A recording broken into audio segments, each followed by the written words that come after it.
नमस्कार दोस्तों, मेरा नाम है नीलेश मिश्रा। स्लो कैफ़े में आपका स्वागत है। ये वो जगह है जहां आप और मैं रोज़ मिलते हैं। कुछ बातचीत होती है, कभी संगीत होता है, लेकिन लोग बढ़िया आते हैं यहाँ। मुझे रोज़ कुछ नया सीखने को मिलता है और इसी तरह धीमे धीमे मैं कुछ अपना ज्ञान बढ़ा रहा हूँ, अपना आपके साथ नए नए लोगों से नया बहुत कुछ सीख रहा हूँ। आज हमारे एक बड़े ख़ास मेहमान हैं जिनसे आप और मैं दोनों मिल चुके हैं हाल में, लेकिन मुझे लगा उनसे थोड़ा बातें बाकी रह गई थीं और उनकी थोड़ी बातें बाकी रह गई थीं, तो आज मैं उनको घसीट के लाया हूँ स्लो कैफ़े में, जहाँ मैं और वो कुछ चाय वाय पियेंगे। सुनने में आया है, बल्कि उन्होंने मुझको पिछली बार बताया है कि वो समोसे के बड़े शौकीन हैं, तो देखें वहाँ स्लो कैफ़े में मिलता है कि नहीं। तो दोस्तों, मैं स्वागत करना चाहता हूँ हमारे आज के मेहमान मानव कौल का। नमस्कार जी। नमस्ते। कैसे हैं? वाह। तुमको समोसे इतने अच्छे लगे थे स्लो के कि हमने कहा स्लो कैफ़े में फिर से मिलें कि भैया कुछ समोसे वमोसे खाए जाए। मैं अपनी कॉफी पे हूँ। हाँ। ऐसा है। लेकिन कहाँ ज- पिछली बार हम लोग आपके गांव में सफर कर रहे थे और कहाँ हम लॉकडाउन में अब अपने अपने घरों में हैं। परिवर्तन। जीवन नए नए रंग दिखलाता है। सही है, बिल्कुल। जांच रहे हो? आप भी। फेवरेट कलर क्या है? पता नहीं, मैंने देखा है कि मेरे पास बहुत सारा ग्रे और ब्लैक है। तो मुझे लगता है कि शायद फेवरेट कलर वही होगा मेरा। ग्रे और ब्लैक, और चूंकि आजकल कपड़े खुद ही धोने पड़ रहे हैं, इसलिए जो सामने दिखता है वो उठा लेता हूँ। सब साफ सा। इसलिए आजकल शायद कलर ज्यादा आ रहा है मेरे पास। ऐसा ये है। कुछ बताता है क्या हमें हमारी रंगों की चॉइस? पता नहीं, मैं इसके बारे में मैंने बहुत ज्यादा सोचा नहीं, जबकि मैं आज एक्चुअली आजकल मैं पॉल ऑस्टर पढ़ रहा हूँ। एक लेखक हैं जिन्होंने न्यूयॉर्क ट्रायोलॉजी लिखी है, जिसमें उनकी जो दूसरी किताब, मैं दूसरी किताब पे हूँ अभी, उसमें उन्होंने सारे पात्रों के नाम कलर पे ही रखे हैं। Blue, red, black, grey. और वो बहुत देर तक कलर पे बात करते हैं। तो वो उनको पढ़ते हुए मुझे लगा कि हाँ, इसके भीतर बहुत सारे रहस्य छुपे हुए हैं। वाह, हम्म। रोचक है। हम्म। तो हम जब पिछली बार मिले थे, थोड़ा सा आपको सुना था, थोड़ा मैंने सुनाया था। मैंने ज़िद करके आपकी आपका लिखा कुछ पढ़ा था, तो लेकिन बाद में मुझे लगा कि थोड़ा कम रह गया। मानव से मानव का लिखा नहीं सुन पाए। और अब प्राथमिक पहचान क्या है मानव कौल की? एक लेखक या एक एक्टर या डायरेक्टर? मुझे पता है ये बड़ा घिसा पिटा सा सवाल है, थोड़ा। मुझसे कई बार इस तरह नहीं का नहीं। पूछा जाता है, लेकिन हाँ। मैं सोचता हूँ कि एक तो हम जवाब जो देते हैं, जो प्रेस कॉन्फ्रेंस वाला जवाब होता है, hmm. But what is it that you like the most? मैं इस बात से बहुत समय तक बचता रहा था कि असल में मैं खुद भी ये सवाल को फेस नहीं करना चाहता, क्योंकि आप हमेशा उन कटघरों से बचना चाहते हैं जिनमें आपको फंसा दिया जाता है कि ये मात्र एक लेखक है, ये मात्र एक ये है, तो वो जो एक लेकिन अगर आप सच कहें तो कभी ऐसा कोई बात जब आपको करने को मिलता है बतौर अभिनेता, आपको लगता है कि उससे अच्छा आप इस वक्त कभी महसूस नहीं कर रहे थे। और सिमिलरली जब आप ऐसा कुछ लिख रहे होते हैं जो आपको बिल्कुल मन से चीजें निकल रही, तो आपको लगता है कि मैं लेखक के अलावा कुछ भी नहीं हूँ। तो मुझे ऐसा लगता है कि मैं बहुत सारी चीजें हूँ, लेकिन बिकॉज अभी लॉकडाउन है और मैं अभी नॉवेल लिख रहा था अपना पहला, तो इस वक्त मैं बुरी तरह लेखक हूँ और इसके अलावा अभी कुछ भी नहीं। तो अभी आप एकदम सघन लेखक से बात कर रहे हैं। वाह, ऐसा है। वाह, वाह। तो अपनी नई किताब के बारे में बताइए सबसे पहले। तो पहले तो मैं बड़ा उत्साहित हूँ कि हमने वाह, नई किताब चलता फिरता प्रेत जो वाह। इस लॉकडाउन में लेके आया, और उसमें हम लोग बहुत ज्यादा कश्मकश में थे कि ये लॉकडाउन में लाएं या ना लाएं, क्योंकि कितने लोगों को मिल पाएगी, कितने लोग बुक कर पाएंगे, और फिर ऐसा ना हो कि लोगों को मिले ना और पहुंच फिर वो पाएगी। पहुंच पाए ना हर जगह। लेकिन हम लोगों ने तय किया कि जितने लोगों तक भी पहुंचेगी इस लॉकडाउन में, मेरे ख्याल से बड़ा सहारा होगा। तो एक नई किताब, एक नई कहानियां पढ़ने का, तो हम इसको ले आए। और मैं बड़ा ही ज्यादा उत्साहित हूँ, क्योंकि इसमें बहुत बहुत अलग अलग समय की कहानियां हैं। कुछ जो मैं बहुत दूर, कितना दूर होता है, जब लिख रहा था उसमें 4 कहानियों का जिक्र है, जो मैं यूरोप की यात्रा में लिख रहा था, वो इस संग्रह में है। और कुछ पुरानी कहानियां भी हैं। तो कुल मिला के बड़ा बहुत ही ज्यादा दिलचस्प किस्म का एक मेल है इन कहानियों में। और मैं अभी आजकल लोगों के कमेंट्स, लोगों की प्रतिक्रिया पढ़ता रहता हूँ कहानियों पे, जो मुझे काफी अच्छी लगती है। ऐसा। मेरी कॉलीग हैं अनुलता राज नायर, जिन्होंने आज ही जो स्लो का वेबसाइट है, दोस्तों आप भी www.turnslow.com पर जा सकते हैं। तो वहाँ पर मानव की किताब के बारे में कुछ लिखा है।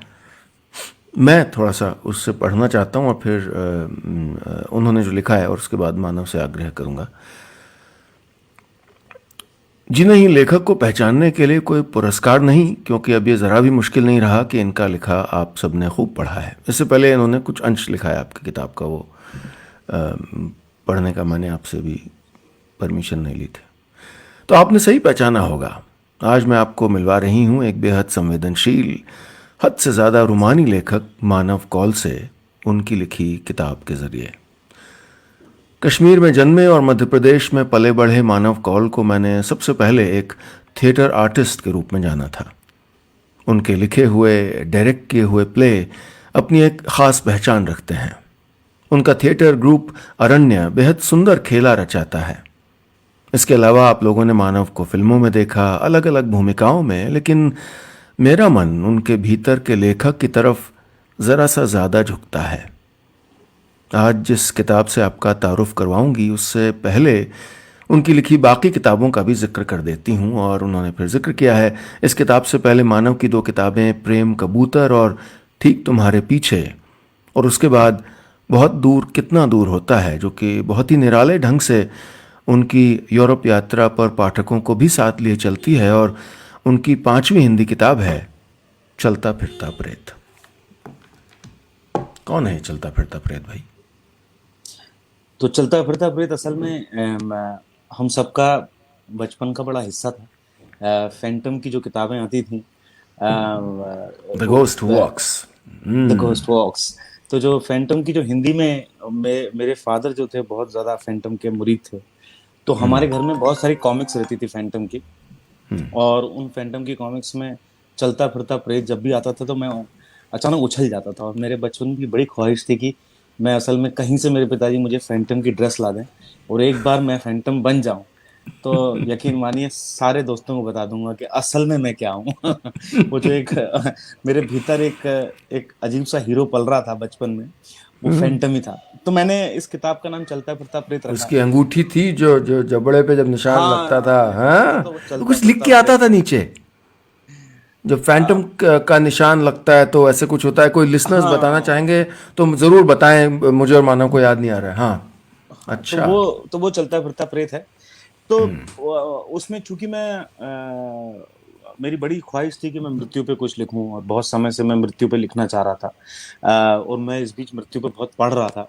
बहुत सारी अलग अलग लेखकों ने जितनी अद्भुत किताबें लिखी हैं डेथ के आसपास, बिकॉज एक बहुत बड़ी मिस्ट्री हमारे जीवन से संबंधित रहती है।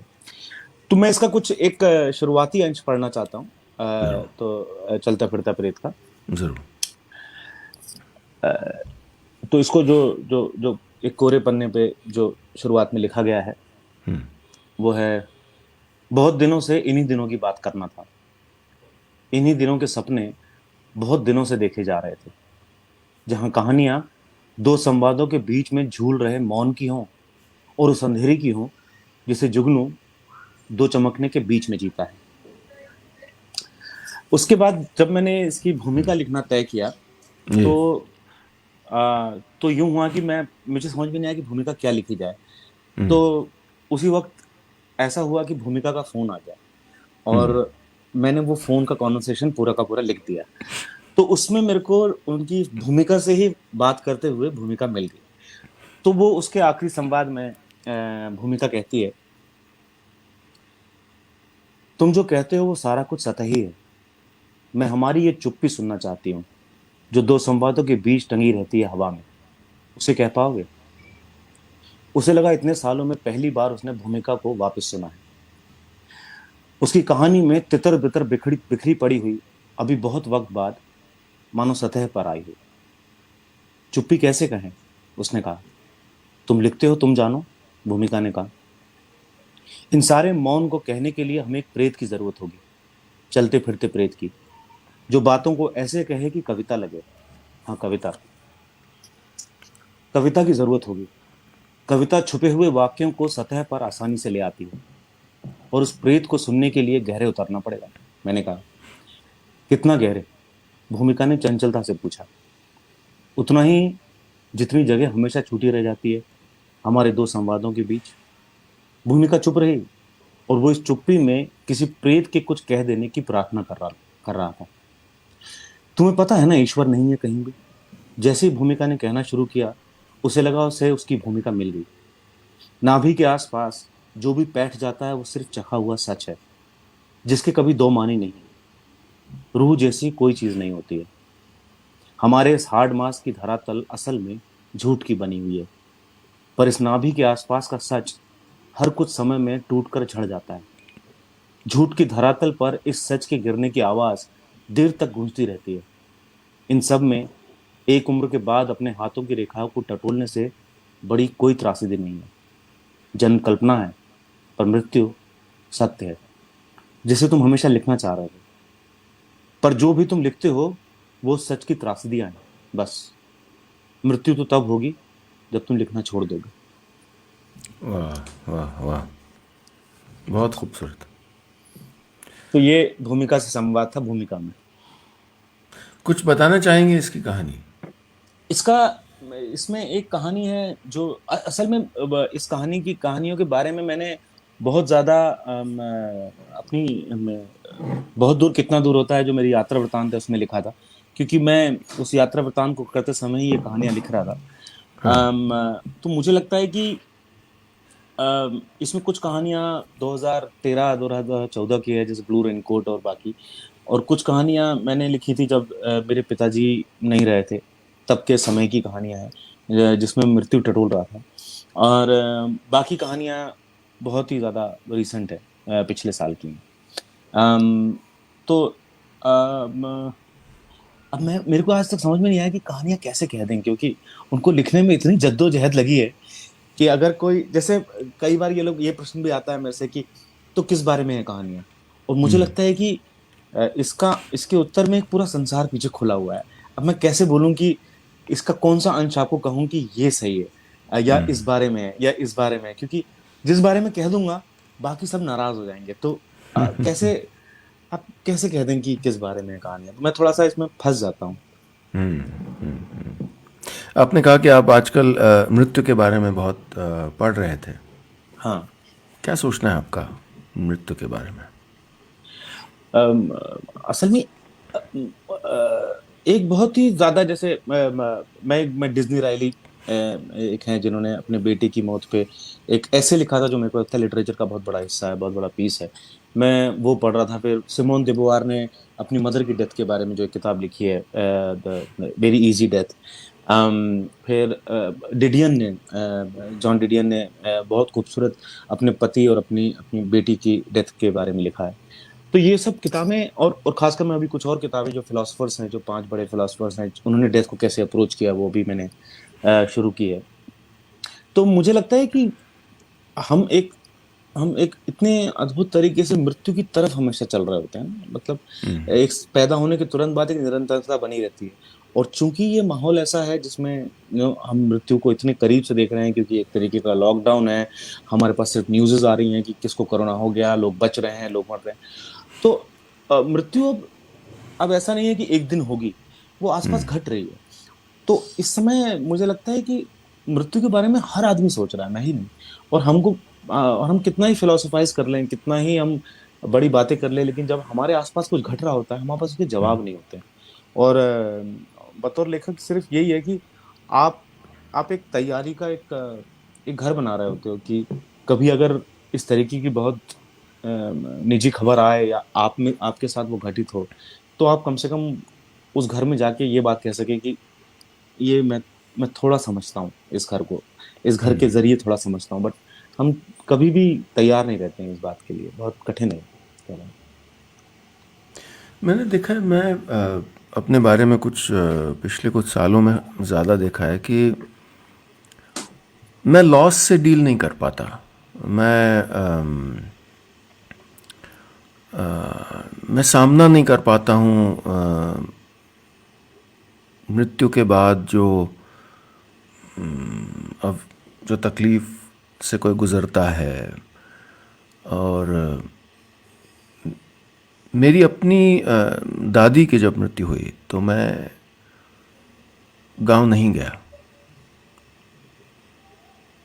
और इसका कारण ये नहीं था कि मैं विमुख था, मैं इतना क्लोज़ नहीं था उनसे, नानी से ज़्यादा क्लोज़ था, लेकिन मैं गया नहीं क्योंकि पता नहीं क्यों मैं सामना नहीं कर पाता हूँ। अभी हाल में एक मित्र के परिवार में एक मृत्यु हुई और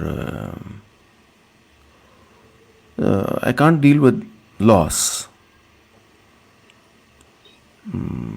भागता हूँ। आप क्या सोचते हैं लॉस के बारे में? मुझे लगता है एक हम धोखा बर्दाश्त नहीं कर पाते। एक एक अजीब सा लगता है कि किसी ने धोखा दे दिया आपको, और आप पहली बार उस धोखे से आ, आप जिरह नहीं कर पा रहे हैं उस धोखे, जिसने धोखा दिया उससे, क्योंकि वो उस तरफ है ही नहीं। और आपके पास इतनी सारी चीजें हैं भीतर पाले हुए कि आप जो उससे करना रह गई थी या कर रहे थे, अचानक कैसे कोई चला जाता है, अचानक कैसे कोई काट लेता है, अचानक क्या हो सकता है। और फिर खुद पे सबसे ज्यादा गुस्सा आता है, जिससे शायद हम सभी गुजर रहे होते हैं कि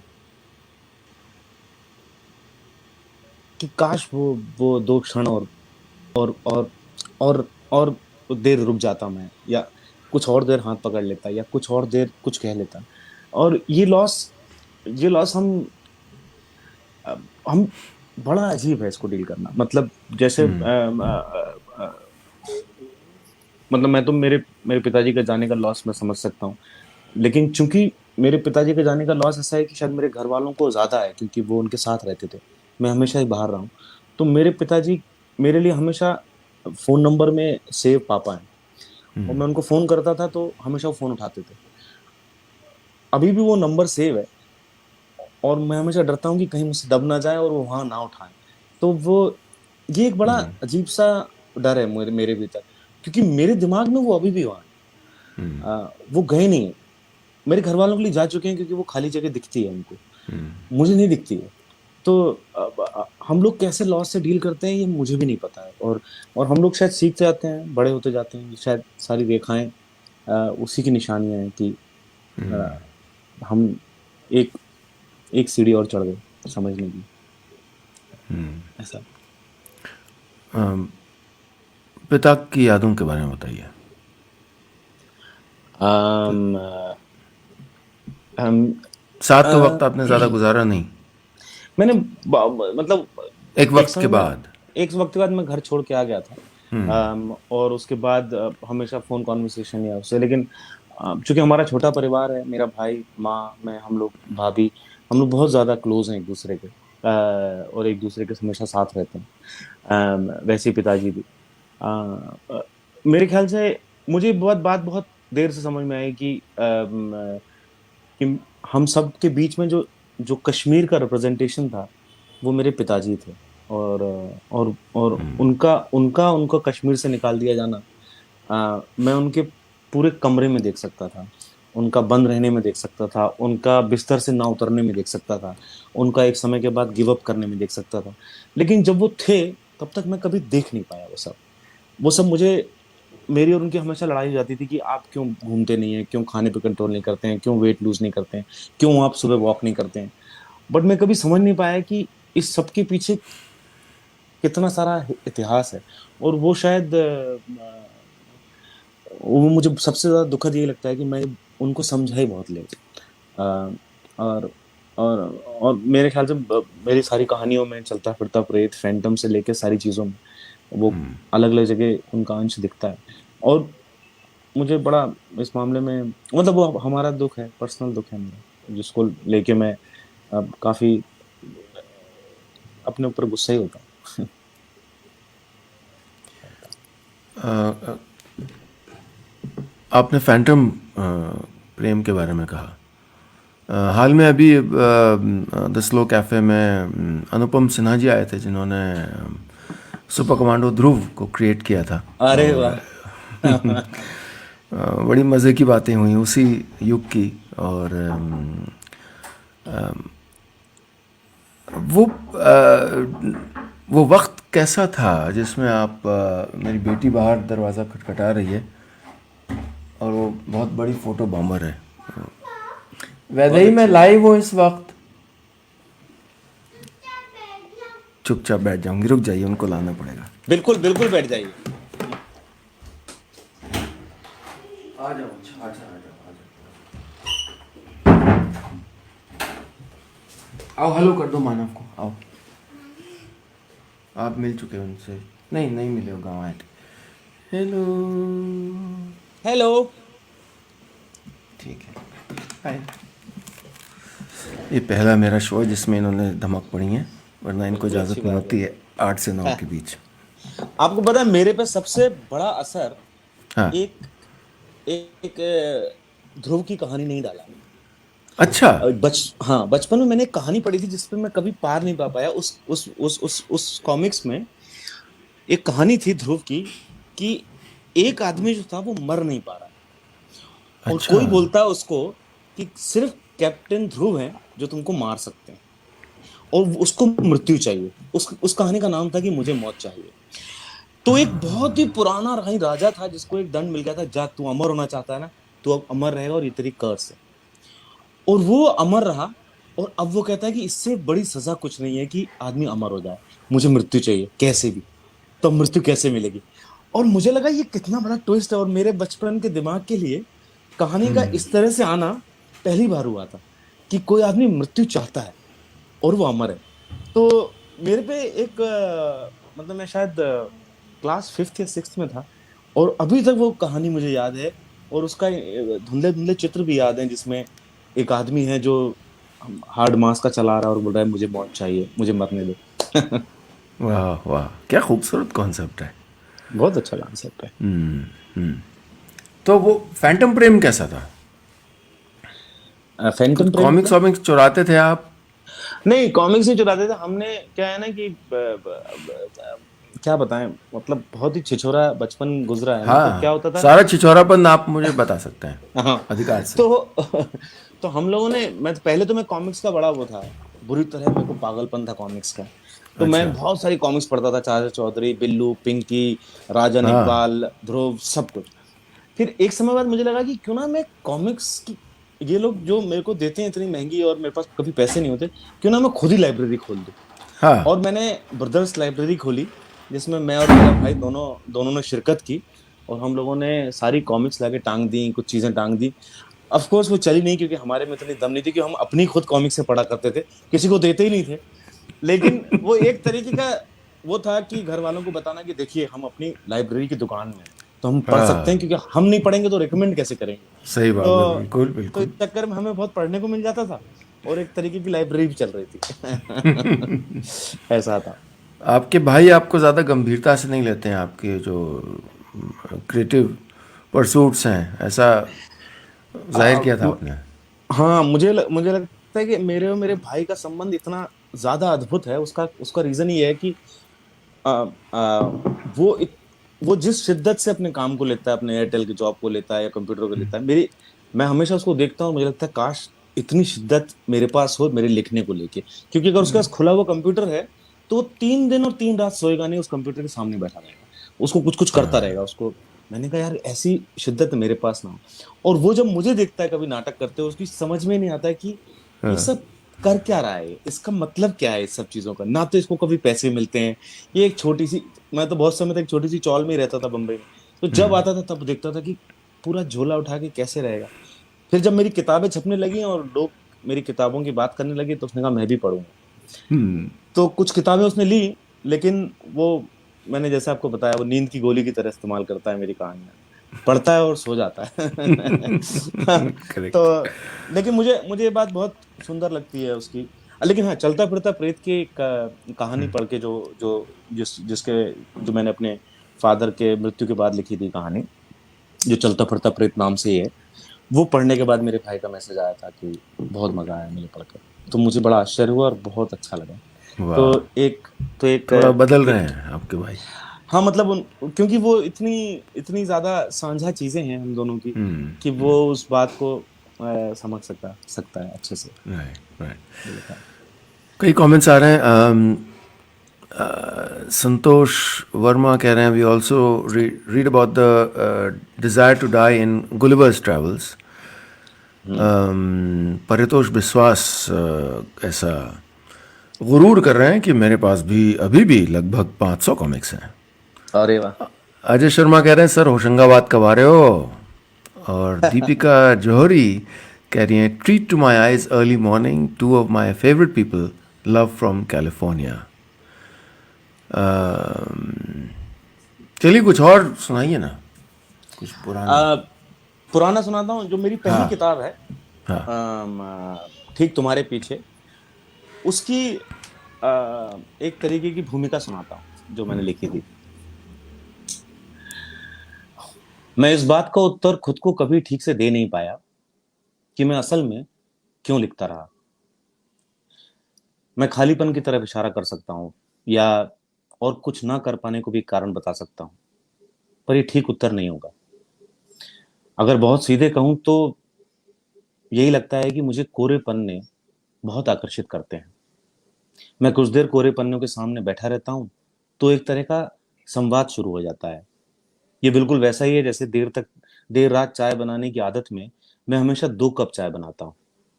एक प्याली चाय जो अकेलापन देती है वो मैं पसंद नहीं करता हूँ। 2 प्याली चाय का अकेलापन असल में अकेलेपन का उत्सव मनाने जैसा है। अब दूसरा प्याला है तो उसे पीने के लिए एक पात्र होगा जो अपनी मौजूदगी खुद तय करेगा। आप किसी का चयन नहीं करते हैं, आप बस बहते हैं उनके साथ जो आपके साथ हम प्याला होने आए हैं। कहानियां इन्हीं कोरे पन्नों और हम प्याला चाय के संवादों से शुरू हुई हैं। यूं भी कहानियां लिखना मुझे हमेशा सुस्ताने जैसा कुछ लगता था। नाटक लिखते और निर्देशित करते वक्त बहुत थकान घर कर जाती। तब हमेशा इच्छा होती है कि किसी बहुत अपने से मिला जाए, जहां वह संवाद हो जो ये थकान मिटा दे। उन संवादों की मुझे कुछ इस तरह लत लगी कि मैं बार बार यहाँ सुस्ताने आने लगा। देखते देखते एक कहानी संग्रह सा कुछ बन गया। मैं कहानियां लिखता हूँ, ये बात बहुत कम लोगों को पता थी। बहुत सालों से इन्हें मैं अपने बदलते घरों के साथ भीतर लिए घूम रहा था। अभी भी इस बात को लेकर भीतर गुदगुदी बनी रहती है कि ये बहुत निजी से संवाद एक किताब की शक्ल में किसी की गोदी में रखे होंगे। आशा है आपको ये संवाद पसंद आएंगे। वाह, 2 कप, बहुत ही खूबसूरत। अ, सोमशेखर तिवारी कह रहे हैं कि चलता फिरता प्रेत has the most innovative and intriguing भूमिका। या सार्थक विघ्न कह रहे हैं मैं वो संसार देखना चाहता हूँ जिसका ये संसार प्रतिबिंब है। अंकित गुप्ता जर्मनी से ज्वाइन कर रहे हैं, कह रहे हैं listening to this dialogue Friday evening, a coffee and listening to this conversation. लेकिन मैंने अभी इस लॉकडाउन में एक पहली पहली बार अम, एक हमेशा मेरे भीतर मुझे हमेशा लगता था कि मैं कभी, मतलब ये नॉवेल लिखने का समय नहीं है मतलब मेरे पास वक्त नहीं है नॉवेल लिखने का, क्योंकि नॉवेल लिखना जो जो संयम मांगता है और जो एक तरीके की साधना मांगता है लंबे समय की, वो मेरे पास है नहीं अभी। मैं कहानियां लिख सकता हूँ, मैं कविताएं लिख सकता हूँ, मैं बाकी कुछ लिख सकता हूँ, यात्रा वृतांत लिख सकता हूँ कि एक यात्रा पर बने रहते हो। लेकिन उपन्यास लिखने का संयम बहुत बड़ी बात है। लेकिन ये लॉकडाउन में पता नहीं क्या हुआ कि मुझे लगा कि मैं ये इस लॉकडाउन में शायद अटेम्प्ट कर सकता हूँ, जो मेरे हमेशा मन में एक एक भीतर रिरियाती इच्छा हमेशा रही है कि काश मैं नॉवेल लिखता। तो किस्मत से मैंने अभी कुछ 5 दिन पहले अपना नॉवेल खत्म किया, और अच्छा। उस नॉवेल को खत्म करके मैंने अपने पब्लिशर को भेजा। उस नॉवेल का नाम है अंतिमा। और और और वो नॉवेल हम लोगों, मतलब मेरे लिए एक बहुत बड़ा बड़ा सुखद आश्चर्य था कि जो मुझे लगा था कि बुढ़ापे में कभी करूंगा ये काम, फिर मुझे लगा ज्यादा दिन तो रह नहीं गए बूढ़ा होने में, तो अभी कर लेता हूँ। तो वो नॉवेल लिख लिया गया है। तो मैं ये पहली बार साझा करना चाहता हूँ कि मतलब ये मैं उस बहुत ज्यादा खुश हूँ। उसकी कहानी तो नहीं पूछूंगा क्योंकि आप फिर कहेंगे मैं कहाँ से। नहीं पर नहीं, लेकिन वो क्या उस क्या भाव उसका है? उसका भाव यह है कि असल में हुआ यह था कि जब मैं बहुत दूर, कितना दूर होता है, पिछले साल ही मैं यात्रा में था और लिखी थी मैंने। तो वो फेसबुक एक एक वो देता है आपको कि last year at this day you were here, वो राइट। तस्वीरें आती हैं। अब आप सोचिए कि आप लॉकडाउन में घर में पूरी तरह बंद है और अपने बर्तन धो रहे हैं, कपड़े धो रहे हैं और खाना बना रहे हैं, उसके बीच में आपको यूरोप की तस्वीरें आपकी आ रही हैं। तो मुझे बड़ा लगा कि ये तो बड़ा चिढ़ाने जैसा काम है। लेकिन मुझे लगा ये बड़ी इंटरेस्टिंग बात है कि पिछले साल ही मैं यात्रा वृतांत लिख रहा था, जो कि मैं बाहरी यात्रा कर रहा था, और आज मैं बंद हूं यहाँ, तो क्या मैं भीतरी यात्रा कर सकता हूँ? एक यात्रा जो जो एकदम भीतर जाए और इसके ठीक उलट हो। तो मैंने कहा ये तो बड़ा इंटरेस्टिंग आइडिया। मैंने कहा मैं लिखने की कोशिश करता हूँ, और मैं लिखने बैठा और उसमें लॉकडाउन, वायरस और हमारे आसपास जो भी घट रहा है, जितनी भी प्रेशर में हम लोग गुजर रहे हैं, का एक काल्पनिक संसार और रियल, वो मिक्स है। तो बेसिकली वो इसी समय की बात है, अभी की बात है, और और एक यात्रा है जो भीतरी है। तो मेरे लिए बहुत ही ज्यादा ऐसा काम है जो मुझे लगा कि मैं बहुत एक्साइटेड हो गया इसको इसको इसको लिख के।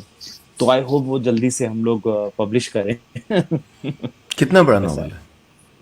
कितने शब्दों का? वो शब्द मैं देख नहीं पाता हूँ अच्छा। कि हाँ, मतलब मेरे पब्लिशर ने बोला नॉवल है। मैंने कहा okay I got okay it, this is okay. Novella novel. नहीं है, नॉवल है। ठीक है, नॉवल है, हाँ। Right right. थोड़ा सा है मतलब, लेकिन वो ऐसा वो भारी वाला नॉवल नहीं है, उतना हाँ तो अभी लिख नहीं हाँ पाया। हाँ हाँ हाँ। लेकिन हाँ, ऐसा है कि जितना यात्रा वृतांत था उसी के लगभग थोड़ा सा उसी के आसपास ज्यादा है उससे। तो मैं, बिकॉज वो यात्रा वृतांत का उलट है, तो मैं चाह रहा था कि वो एक तरह से कॉम्प्लीमेंट भी करे जो मैंने लिख चुका हूँ उसको। राइट। यात्राएं आपको पसंद है? अकेला रहना पसंद है कि ना पसंद? आप अकेले रहते हैं बम्बई में? जी हाँ, मैं अकेला रहता हूँ। और और तन मुझे लगता है कि मैं दूसरे तरीके से रह ही नहीं सकता हूँ। और और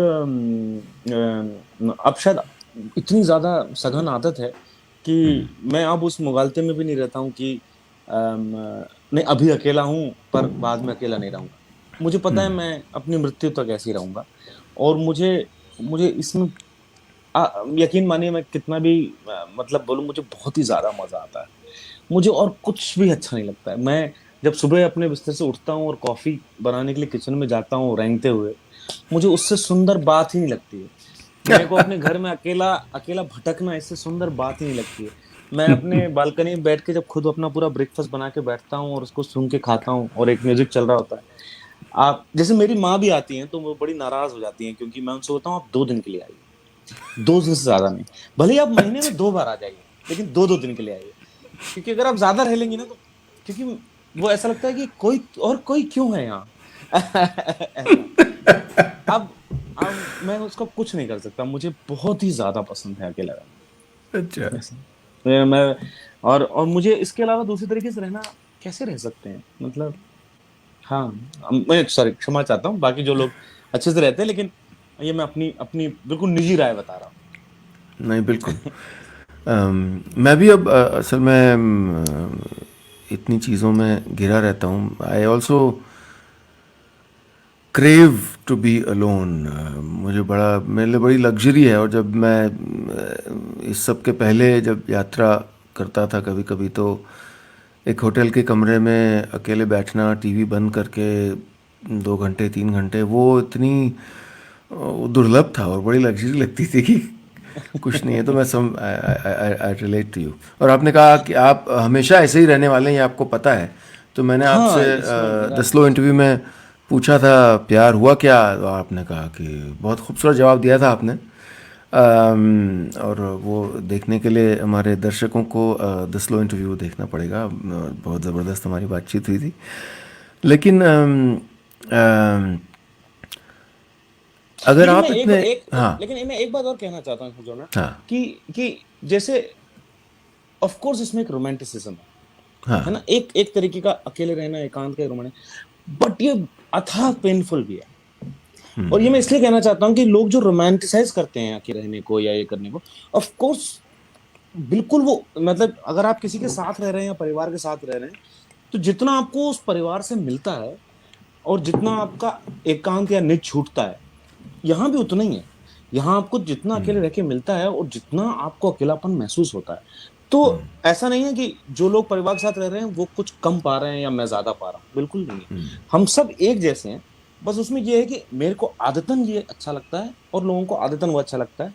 जैसे मैं कभी कभी यहाँ से अपने परिवार के पास जाता हूँ, तो वो जो वीकेंड है, सैटरडे संडे, उससे आनंद का मेरे पास कोई क्षण नहीं होता। जैसे आप जब वीकेंड के लिए किसी पहाड़ पे जाते हैं अकेले, तो आपको बहुत, तो मेरे लिए बस वो उल्टा है कि मैं अकेला बहुत रहता हूँ, और जब मैं जाता हूँ तो मेरे लिए वो पहाड़ है। मेरा घर मेरे लिए पहाड़ पे अकेला घूमना है, जैसा आपका।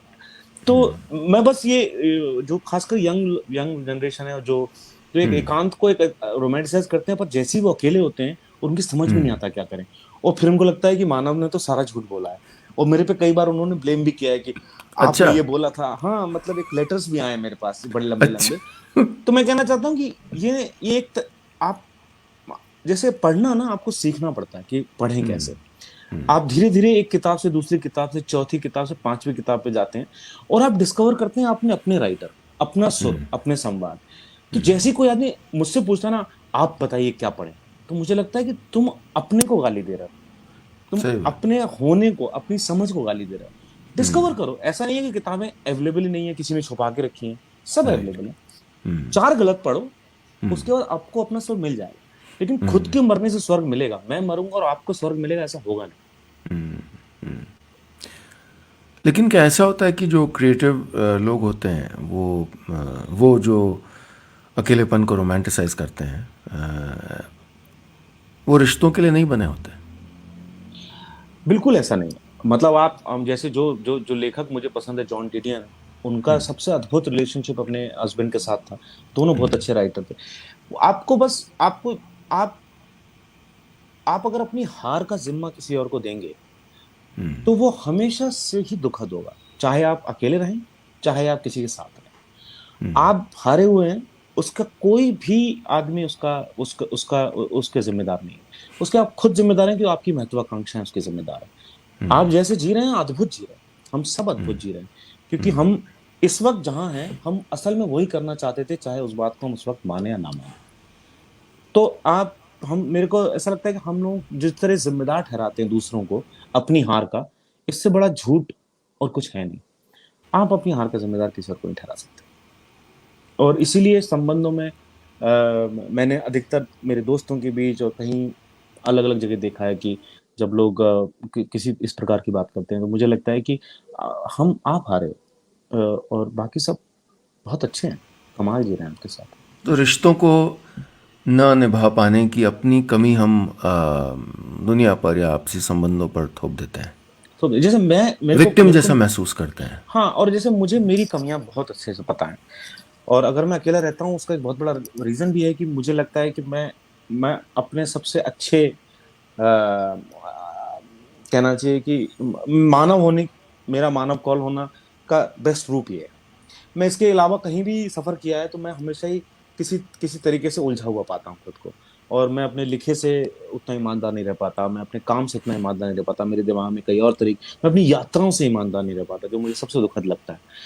तो मुझे लगता है अगर मैं इन तीन चीजों से ईमानदार रहना चाहता हूँ, तो मैं एक तरीके से एक सैनिटी बरकरार रखना चाहता हूँ, तो इसलिए मैं अकेला रहता हूँ। तो मैं कभी बहुत ज्यादा उलझता नहीं और अथाह खुश रहता हूँ, और बच्चों की तरह जीता हूँ। तो मुझे बड़ा मजा आता है इन सब चीजों में। अपने का आपको आपकी कमियां पता है, क्या है हम्म। वो कमियां? मेरी कमियां हैं कि जैसे मुझे याद है जब मैं कभी कभी नाटक निर्देशित करता हूँ, अ, अ, उस वक्त कुछ वो 3 महीने, 4 महीने, 5 महीने, कभी कभी 6 महीने लग जाते हैं एक नाटक को बनाने में, जब वो बनता नहीं है। और मैं उस वक्त मुझे कुछ दिखता ही नहीं है। और मेरे को लगता है कि वो होता है ना, आप पजेस हो जाते हो किसी तरीके से। और मैं काफी विचलित रहता हूँ, मैं काफी उलझा हुआ रहता हूँ, मैं काफी फ्लक्चुएट करता हूँ अपने बिहेवियर में। और मैं कोशिश करता हूँ, मैं अब गए कुछ नाटकों में मैं बेहतर हुआ हूँ इंसान निर्देशन करने में, नहीं तो उसके पहले मैं काफी वो था। तो मुझे लगता है कि उस स्पेस में कोई भी मेरे साथ रहता है उस वक्त, वो बहुत ज़्यादा खुश नहीं रह पाता है, क्योंकि मैं उसको उतना अटेंशन नहीं दे पाता हूँ, या उस समय मेरे जितने भी संबंध चल रहे थे, मैं अब किसी भी तरीके से उन संबंधों से माफ़ी माँगना चाहता हूँ, क्योंकि मैं एक नाटक निर्देशित कर रहा था जो मुझसे बन नहीं रहा था, और मैं एक कॉम्प्लेक्स सिचुएशन से गुज़र रहा था, और उसका असर सब पे होता है। तो मुझे लग तो वो तो ये मेरी बहुत किसी बड़ी एक कमी है। खास व्यक्ति से इस वक्त आप माफी मांग रहे हैं? नहीं, नहीं, मैं मतलब मैं सबसे माफ़ी माँगना चाहता हूँ। क्योंकि मुझे लगता है कि एक एक एक वही एक चीज़ है जो मुझे कई बार सताती है, कि मेरे जीवन में आए कुछ लोग हैं जिनके कुछ के बहुत सारे लोग हैं जिन जिन इंक्लूडिंग मेरे फादर, इंक्लूडिंग मेरे परिवार वाले, जिनसे कभी-कभी मुझे लगता है कि मुझे बैठ के उनसे माफ़ी माँगनी चाहिए, क्योंकि मैं कई ऐसे क्षण थे जहाँ मैं उनके साथ नहीं था, जब मुझे होना चाहिए था। इससे मैं रिलेट करता हूँ क्योंकि मैं भी अपने हुँ।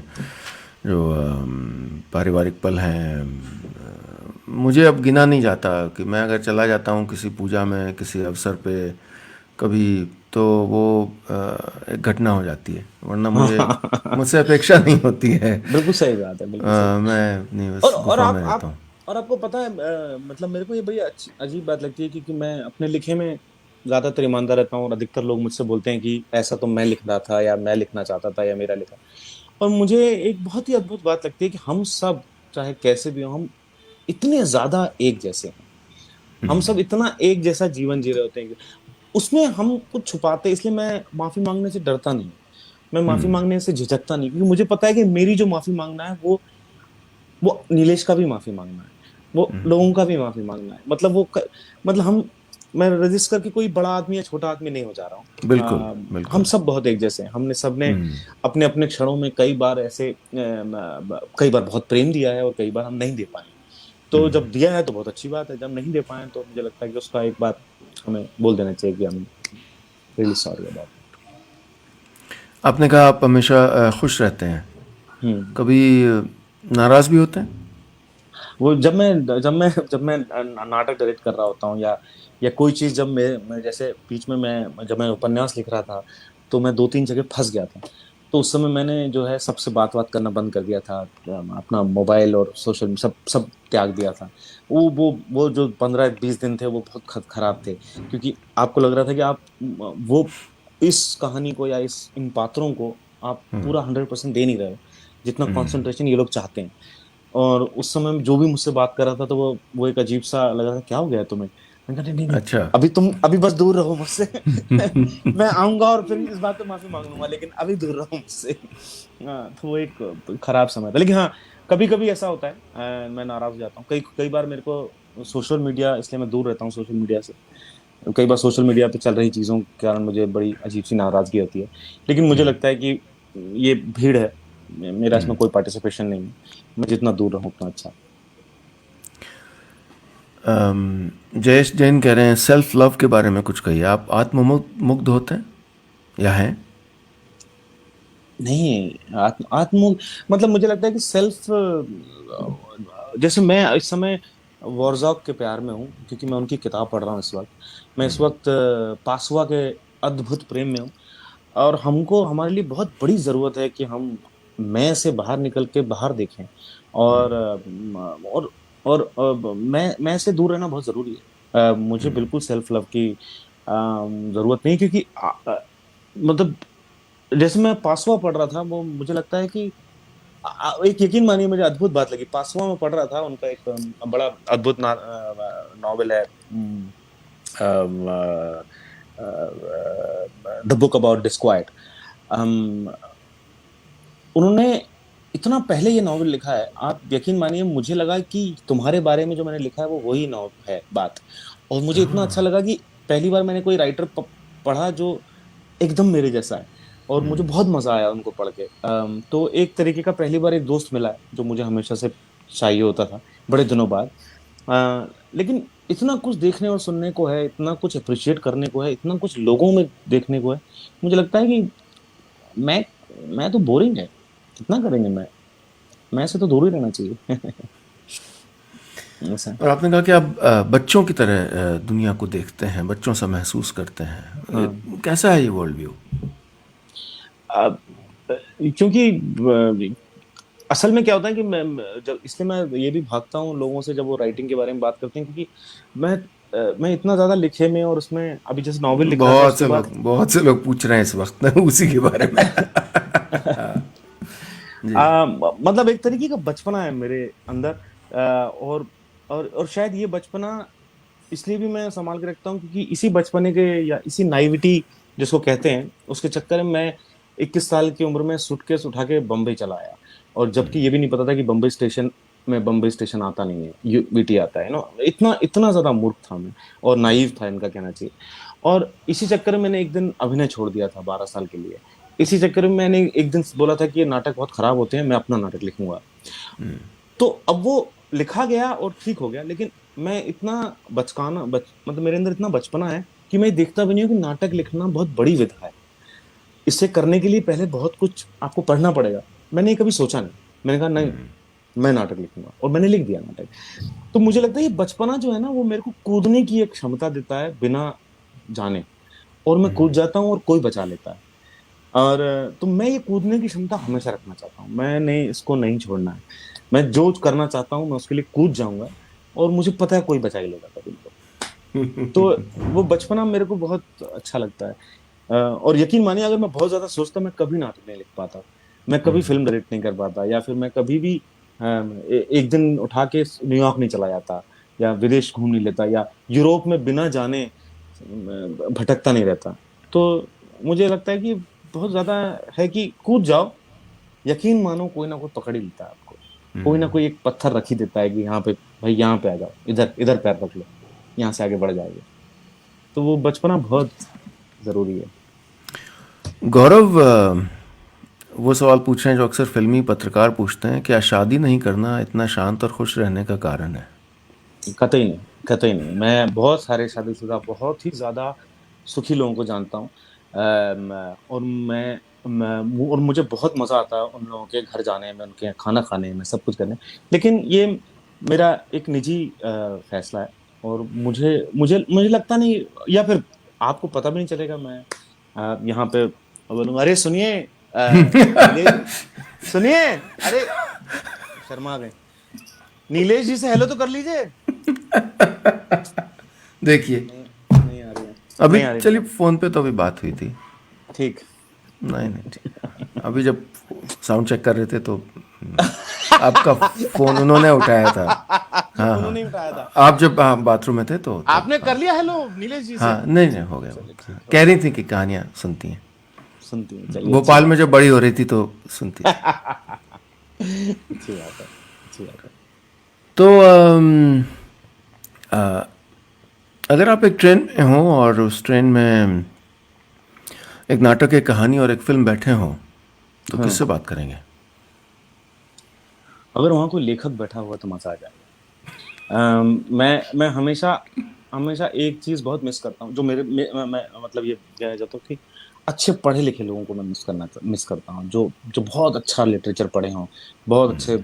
एक एक जो बातचीत है, जो लिटरेचर की बातचीत है, जो लेखकों की बातचीत है, मैं उसको बहुत मिस करता हूँ। और शायद यही मेरा कारण है। मैं जो पढ़ता रहता हूँ, या जो किताबें मेरे बिस्तरों के अगल बगल घूम रही होती हैं, उसका बहुत बड़ा कारण ही ये है कि मैं उन लोगों से संवाद करता हूँ। तो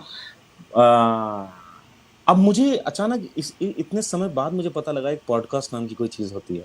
इतना मूर्ख हूँ, अभी मुझे समझ में। तो आजकल पॉडकास्ट बहुत सुनता हूँ। और अच्छा। उसमें बड़े इंटरेस्टिंग पॉडकास्ट हैं, जो उसमें थिएटर के बारे में, राइटिंग के बारे में, लिटरेचर के बारे में डिस्कशंस होते हैं, विच इज हिलेरियस। जो मुझे लगता है कैसे मुझे अभी तक नहीं पता था ये बात। तो लेकिन लेकिन ये बात मैं हमेशा से ही मिस करता हूँ कि एक कुछ ऐसे हो जो राइटिंग, लिटरेचर, उस पर बात करें। और क्या और अगर बम्बई में ऐसे कम परिचित नहीं हैं? नहीं, बहुत बहुत लोग हैं, है, बहुत परिचित है। हैं। एक बार जब मैं गोरेगांव में रहता था तो अभय तिवारी, काफी सारे लोग थे जो बहुत बहुत अच्छा पढ़ते लिखते हैं, और जिनसे बातचीत करने में बहुत मजा आता है। लेकिन जब जब आप नाटकों की दुनिया में अब आप बहुत सारे एक्टरों से घिरे रहते हैं।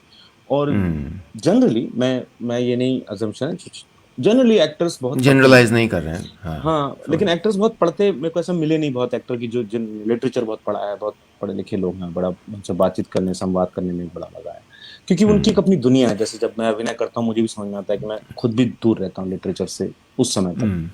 लेकिन हाँ, ये मेरे लिए एक एक हमेशा रहा है कि इस बात पे शायद मैंने कभी लिखा भी बहुत है कि, और हर राइटर एक काल्पनिक पात्र हमेशा लिखता है जो बहुत पढ़ा लिखा है, उसके जीवन में आया, और वो एक राइटिंग पे चर्चा करते हैं। ये मैंने नहीं किया है, ये पॉल ऑस्टर ने भी किया है, ये कोजी ने भी किया है, ये सॉल बेलो ने भी किया है, ये हर आदमी जो है एक काल्पनिक पात्र जरूर अपने उपन्यास, अपनी कहानियों में लेके आता है, जो जो एक एक लंबा डिस्कशन करे, जो वो करना चाहते हैं अपने जीवन में। शायद ये कमी अच्छी भी है कि आप लिख हाँ, लेते हैं, पढ़ लेते हैं उस चक्कर में। बिल्कुल। कुछ और सुनाई ना। अ,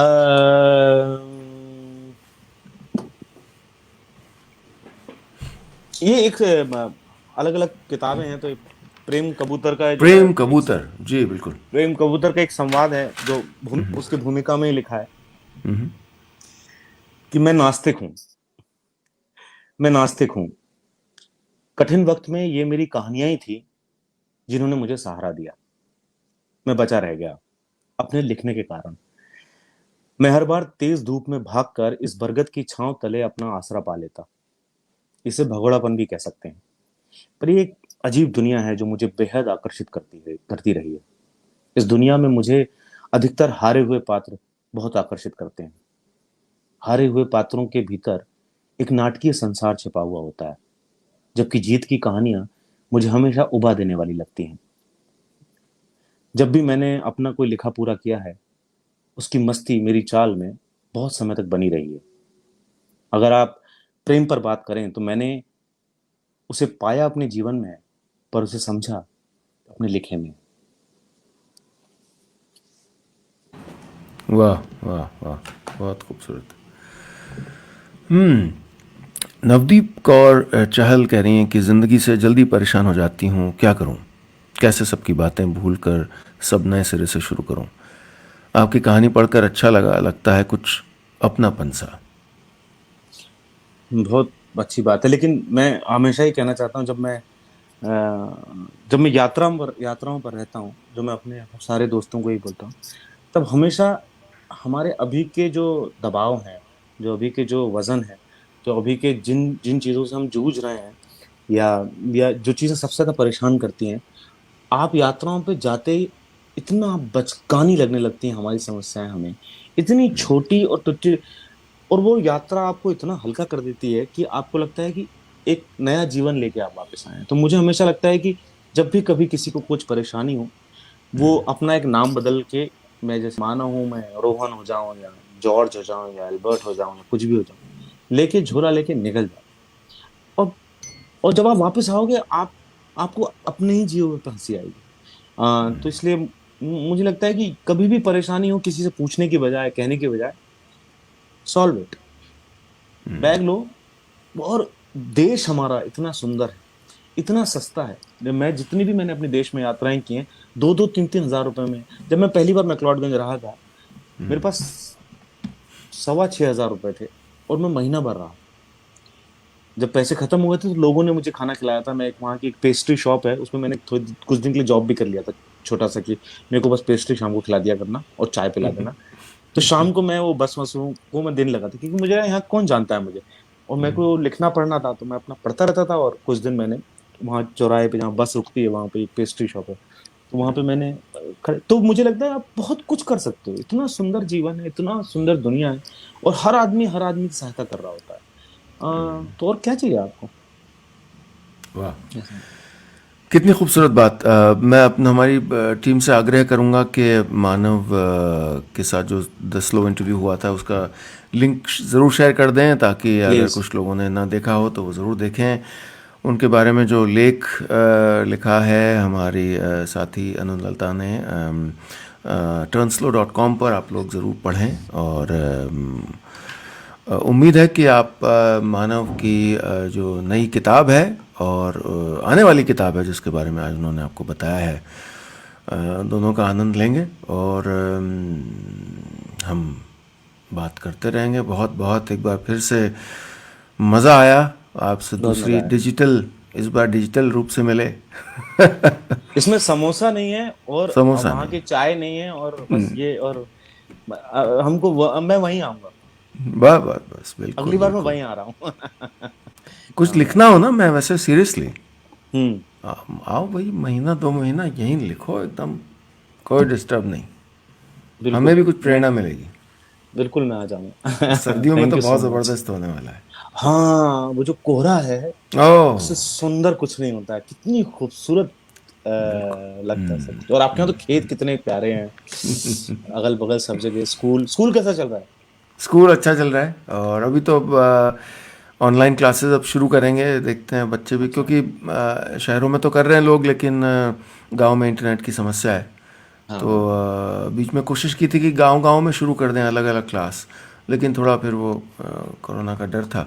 हाँ हाँ। लेकिन हाँ, पर अच्छा है सब, चलिए अच्छा ठीक है, होगा। जल्दी सब कुछ ठीक होगा तो आपसे मुलाकात होगी। बिल्कुल, बहुत बहुत शुक्रिया, जल्द मिलते थैंक हैं यू सो मानो। Much, thank you so thank you, much. ठीक बाय। है।